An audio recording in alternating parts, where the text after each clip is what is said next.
Welcome.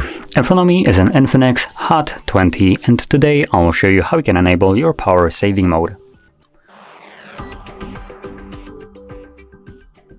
So, to get started, simply swipe down from the top right side of the screen, so right over here. Now, I'll just kind of clarify this. If you do it from the left side or just somewhere like middle, you might get just the notifications instead, so that's why I'm specifying it. Now, once you pull it down, you will see a bunch of toggles, and in here we can see one of them is Ultra Power. Now, I will quickly check if there is any other, just like normal power saving mode, because Ultra Power is going to be a little bit more extensive in terms of like how drastically it tries to save power, but it looks like that's the only option we have right here. So I will show this off first, and then for everybody else who is interested in some other way of power managing your device that isn't as severe as this one, I'll just give you some alternatives on what you can do to preserve your battery without actually using this option. So I just turn it on. I'm gonna select enable, and there you go. As you can see, it basically makes your screen look monochrome. Now, it doesn't look like it changes that much, but it actually does. So number one, brightness, it just fell off drastically.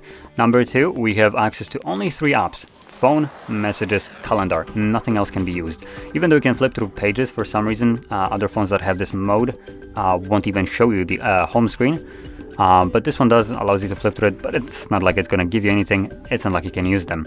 So you have only these 3 apps, and even notifications, as you can see, does not work. So yeah, like I said, it's pretty limiting, pretty drastic. So I'm going to close this one off now and just give you ways to go about saving your battery a little bit differently in a less intrusive way. So let's pull down our toggles once again, where we'll find basically everything that we will need. So starting off, you will most likely have Wi-Fi and mobile network enabled, both of them. Turn off the one that you're not using. Obviously, if you're outside of your house, you probably are not using Wi-Fi, so just tap on it to turn it off and stick only with mobile data. I don't have a SIM card in here, so it's not showing it up, but obviously if I did, it's probably would be on as well. Bluetooth, again, if you're not using it, disable it. Then moving further down into these toggles right here, I believe most of the phones come with NFC enabled by default, so just top that off, make sure that it's not like highlighted like this one, and you're good to go. Location, again, most phones come with this enabled. Again, tap on it to turn it off. There is certain apps that will require location, like Google Maps as an example, but they only required when you're trying to use it with like localization, and obviously some intrusive apps like, apps that spy on you, like smart home applications, or just any kind of Zuckerberg app, they will most likely require localization, and even if you turn it off, I'm pretty sure it can just bypass this anyway.